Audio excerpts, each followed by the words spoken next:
यह है हमारा मोगरा का पौधा। मोगरा के पौधे पर जो फूल आते हैं वो बहुत ही खुशबूदार फूल आते हैं।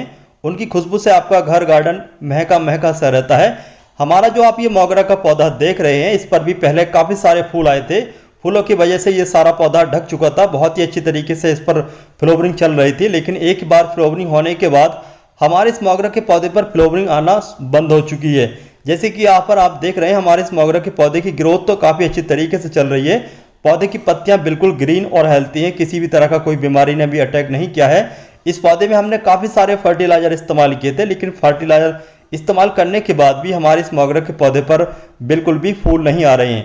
अगर आपके साथ भी ऐसा ही है कि आपके मोगरा के पौधे पर एक बार फूल आए या फिर बिल्कुल नहीं आए इस सीजन में, तो आज की हमारी इस वीडियो को आप शुरू से लास्ट तक जरूर देखें, क्योंकि आज की इस वीडियो में हम आपको बताएंगे मोगरा के पौधे पर अगर फूल नहीं आते हैं तो फिर से फूल लेने के लिए कौन से केयर एंड टिप्स अपनाने चाहिए और कौन सा फर्टिलाइजर इस्तेमाल करना चाहिए। तो अगर आप चाहते हैं आपका मोगरा का पौधा फिर से फूलों से ढक जाए, तो आज की हमारी इस वीडियो को आप पूरा जरूर देखें। इसके अलावा अगर आप हमारी ये वीडियो फेसबुक पर देख रहे हैं तो हमारे पेज को लाइक, अगर यूट्यूब पर देख रहे हैं तो हमसे जुड़ने के लिए हमारे चैनल को सब्सक्राइब जरूर कर लें। इसके अलावा अगर आप कुछ जानना चाहते हैं, कुछ पूछना चाहते हैं या फिर मुझसे बात करना चाहते हैं, तो आप हमें इंस्टाग्राम पर भी फॉलो कर सकते हैं। मोगरा का पौधा फिर से फ्लावरिंग स्टार्ट करे, इसके लिए सबसे पहला जो जरूरी काम है वो मोगरा के पौधे की रूट्स प्रोनिंग का होता है। तो जैसे कि यहाँ पर आप देख रहे हैं, हमने अपने मोगरा के पौधे को गमले से बाहर निकाल लिया है और इसकी लगभग हम 40% रूट्स को कट कर देंगे। रूट्स को कट करने से बिल्कुल भी नहीं डरना है, क्योंकि जो मोगरा का पौधा होता है, अगर आप इसकी रूट्स प्रोनिंग कर लेते हैं तो इसकी जो रूट्स हैं फिर से बहुत ही तेज़ी से ग्रोथ स्टार्ट करती हैं। लेकिन यहाँ पर एक बात का ये ध्यान रखना है, रूट्स प्रोनिंग या फिर ब्रांचेस की प्रोनिंग करना का जो सही समय होता है वो रेनी सीजन होता है। इसके अलावा लास्ट फरवरी से लेकर के लास्ट अप्रैल, यानी कि बाहर के मौसम में आप मोगरा के पौधे की रूट्स प्रोनिंग या फिर ब्रांच की हार्ड प्रोनिंग कर सकते हैं। तो हम यहाँ पर इस तरीके से इसकी रूट्स की प्रोनिंग कर रहे हैं। जो हम यहाँ पर ये रूट्स प्रोनिंग कर रहे हैं, इसके साथ हम थोड़ा एक्स्ट्रा मिट्टी को भी कट कर रहे हैं, जिससे कि हम नई मिट्टी इस्तेमाल कर सकें। क्योंकि कभी कभी ऐसा होता है कि एक ही बार अगर फ्लावरिंग आने के बाद फिर से जो फ्लावरिंग नहीं होती है, तो इसमें क्या होता है कि आपके मोगरा के पौधे की मिट्टी में जरूरी पोषक तत्व की कमी हो जाती है। इससे भी आपका मोगरा का जो पौधा है वो फ्लावरिंग करना बंद कर देता है। तो ज़रूरी होता है कि फिर से अगर आप मोगरा के पौधे को लगा रहे हैं रूट्स प्रोनिंग करने के बाद गमले में, तो नई मिट्टी में लगाएं। नई मिट्टी में काफ़ी ज़रूरी जो पोषक तत्व होते हैं जो मोगरा के पौधे को चाहिए होते हैं, वो सारे मौजूद होते हैं। तो खासतौर से ध्यान रखें, जो भी आप मिट्टी ताज़ा इस्तेमाल कर रहे हैं वो खेत की मिट्टी इस्तेमाल करें। खेत की मिट्टी जो होती है उसमें जरूरी पोषक तत्व भरपूर मात्रा में होते हैं। लेकिन अगर आप पुराने गमलों की मिट्टी इस्तेमाल करेंगे तो आपका मोगरा के पौधे पर फिर से फ्लावरिंग स्टार्ट होना मुश्किल हो जाएगी। मोगरा के पौधे की रूट्स की 40% हार्ड प्रूनिंग करने के बाद मोगरा के पौधे को अब हम इस दूसरे गमले में लगाएंगे। मोगरा के पौधे को इस तरीके से 20 सेंटर में इस गमले में रखने के बाद अब हम गोबर की खाद ऐड करेंगे।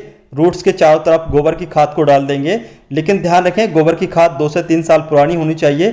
नई खाद आपको इस्तेमाल नहीं करनी है। अगर आप नई खाद इस्तेमाल करेंगे तो आपका जो मोगरा का पौधा है हार्ड प्रूनिंग करने के बाद खराब भी हो सकता है। मोगरा के पौधे की रूट्स की या फिर ब्रांचेस की हार्ड प्रूनिंग करने के बाद ऐसा फर्टिलाइजर इस्तेमाल करना चाहिए जिसमें नाइट्रोजन का सोर्स ज़्यादा हो, तभी आपके मोगरा के पौधे की ग्रोथ स्टार्ट हो पाती है। अब हम मोगरा के पौधे की ब्रांचेस की भी हार्ड प्रूनिंग कर रहे हैं। ब्रांचेस की हार्ड प्रूनिंग करने के बाद जो हमें दूसरा फर्टिलाइजर इस्तेमाल करना है वो करना है मस्टर्ड केक का लिक्विड फर्टिलाइजर।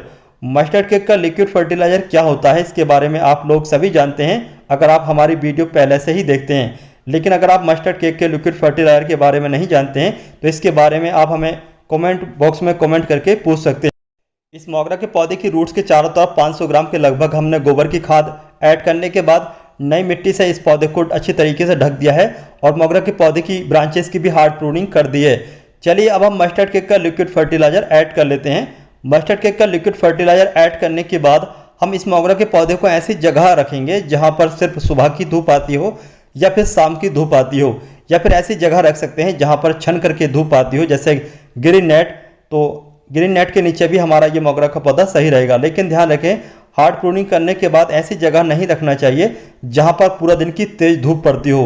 अगर आप ब्रांचेस की या फिर रूट्स की हार्ड प्रूनिंग करने के बाद ऐसी जगह रख देंगे जहां पर डायरेक्ट पूरा दिन की तेज धूप पड़ती हो, तब आपका मोगरा का पौधा पूरी तरीके से सूख सकता है। हमने अच्छी तरीके से लगभग 1 लीटर मस्टर्ड केक का लिक्विड फर्टिलाइजर मिट्टी में ऐड कर दिया है। चलिए आने वाले समय में देखते हैं हमारे इस मोगरा के पौधे की ग्रोथ कैसे स्टार्ट होती है। इस गमले में लगे हुए हमारे इस मोगरा के पौधे की रूट्स की और ब्रांचेस की हार्ड प्रूनिंग करने के 20 दिन के बाद का ये रिजल्ट है। तो जैसे कि आप देख सकते हैं हमारे मोगरा के इस पौधे पर बहुत सारी ब्रांचेस निकल चुकी हैं। इसके अलावा यहाँ पर जैसे कि आप देख सकते हैं हल्की हल्की फ्लावरिंग भी होना स्टार्ट हो चुकी है, नई नई बर्ड्स आना शुरू हो चुकी हैं। तो इस तरीके से हमारे इस मोगरा के पौधे पर अभी से ही फ्लावरिंग होना स्टार्ट हो चुकी है। जो हमने फर्टिलाइजर इस्तेमाल किया था मस्टर्ड केक, उसी का रिजल्ट हमें अब देखने को मिल रहा है। हमारा ये मोगरा का पौधा बहुत ही अच्छी तरीके से ग्रोथ कर रहा है, काफ़ी सारी इस पर ब्रांचेस भी आ चुकी हैं। आने वाले समय में हमारा ये मोगरा का पौधा काफ़ी घना हो जाएगा। जब हमारा ये मोगरा का पौधा काफ़ी घना हो जाएगा तो जाहिर सी बात है हमारे इस मोगरा के पौधे पर ज़्यादा फ्लावरिंग होगी। इसके अलावा जैसे कि आप देख सकते हैं इसकी मिट्टी में काफ़ी सारे अनवांटेड पौधे यानी कि घास वगैरह उगाई है। तो इस तरीके की जो भी घास वगैरह है इसको आप टाइम टू टाइम हटाते रहें।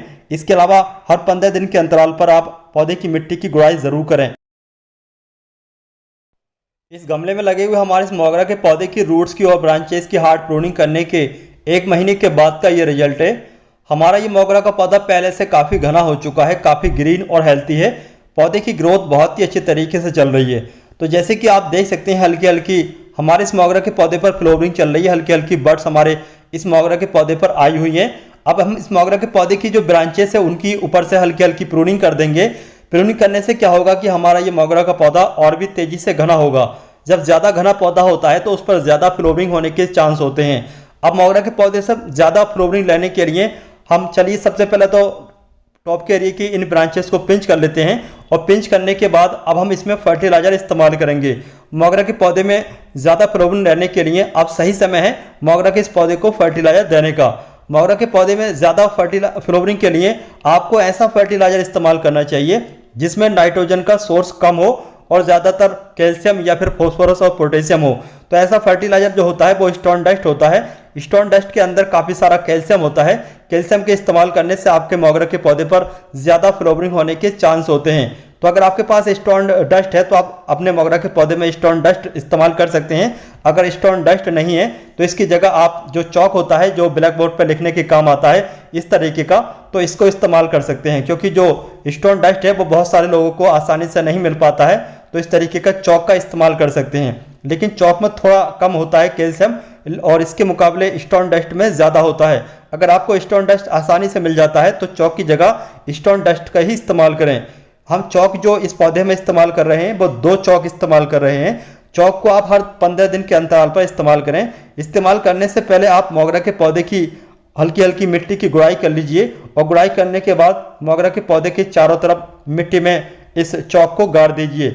चौक को गाड़ने के बाद अच्छी फ्लावरिंग के लिए एक फर्टिलाइजर और इस्तेमाल करना होगा जिसका नाम है जाइम फर्टिलाइजर यानी कि सीवीड फर्टिलाइजर। वो भी बहुत ही अच्छा फर्टिलाइजर होता है, ऑर्गेनिक फर्टिलाइजर होता है। उसके इस्तेमाल करने से और आपको ये जो चौक हैं दोनों को इस्तेमाल करने से आपके मोगरा के पौधे पर बहुत ही तेज़ी से फ्लावरिंग होना स्टार्ट हो जाती है। तो इस तरीके से हम मोगरा के पौधे की रूट्स के चारों तरफ ये चौक को दबा रहे हैं मेन स्टेम को छोड़ने के बाद। मेन स्टेम के बिल्कुल करीब में आपको ये चौक नहीं दबाने हैं बल्कि थोड़ा दूर दबाने हैं, क्योंकि दूर जो होती हैं खाने वाली रूट्स वो मेन स्टेम से कुछ दूरी पर होती हैं। अब चलिए हम इस सीवीड यानी कि जाइम फर्टिलाइजर को अपने मोगरा के पौधे में भी इस्तेमाल कर लेते हैं। इस तरीके का जो जाइम फर्टिलाइजर है आपको ये ऑनलाइन या फिर आपके लोकल एरिया की किसी भी जो बीज की दुकान होती है या फिर फर्टिलाइजर शॉप होती है जहाँ पर जो दूसरे सामान मिलते हैं बीज या फिर गार्डनिंग से रिलेटेड जो भी सामान मिलते हैं वहाँ पर आपको ये आसानी से मिल जाएगा। इसको इस्तेमाल करने के लिए हम यहाँ पर इस कैन में लगभग 1 लीटर पानी ले लेते हैं, क्योंकि हम 1 लीटर के लगभग ही मोगरा के पौधे में पानी इस्तेमाल करते हैं एक बार। तो हम यहाँ पर 1 लीटर पानी में 10 ml के करीब ये जाइम फर्टिलाइजर को अच्छी तरीके से पानी में मिला चुके हैं। अब हम चलिए पौधे की मिट्टी में इस फर्टिलाइजर को ऐड कर लेते हैं। मोगरा के पौधे की मिट्टी में ये दोनों फर्टिलाइजर ऐड करने के बाद मोगरा के पौधे को ऐसी जगह रखें जहां पर डायरेक्ट पूरा दिन की धूप आती हो। मोगरा के पौधे से अच्छी फ्लावरिंग के लिए मोगरा के पौधे को पूरा दिन की धूप मिलना बहुत ही ज़्यादा ज़रूरी होता है। मोगरा के पौधे की मिट्टी में फर्टिलाइजर ऐड करने के 15 दिन के बाद का ये रिजल्ट है। जैसे कि आप देख सकते हैं हमारे इस मोगरा के पौधे पर काफ़ी सारी कलियाँ आई हुई हैं। इसी तरीके से काफ़ी सारी कलियाँ फर्टिलाइजर ऐड करने के 8 दिन के बाद आना शुरू हो चुकी थी। तो जैसे कि आप देख सकते हैं काफ़ी सारी कलियाँ और काफ़ी सारे फूल भी हमारे इस मोगरा के पौधे पर लगे हुए हैं। तो दोस्तों इस तरीके से आप रेनी सीजन में अपने मोगरा के पौधे की रूट्स की और ब्रांचेस की हार्ड प्रूनिंग करने के बाद फिर से मोगरा के पौधे को इस तरीके से फ्लावरिंग के लिए रेडी कर सकते हैं। उम्मीद है आपको आज की हमारी इस वीडियो की ये जानकारी जरूर पसंद आई होगी। अगर आपको आज की हमारी ये जानकारी पसंद आई है तो वीडियो को लाइक करने के साथ अपने दोस्तों या फिर रिश्तेदारों के साथ इस वीडियो को शेयर जरूर करें, जिससे कि इस वीडियो का फायदा आपके दोस्तों या फिर रिश्तेदारों को भी हो सके।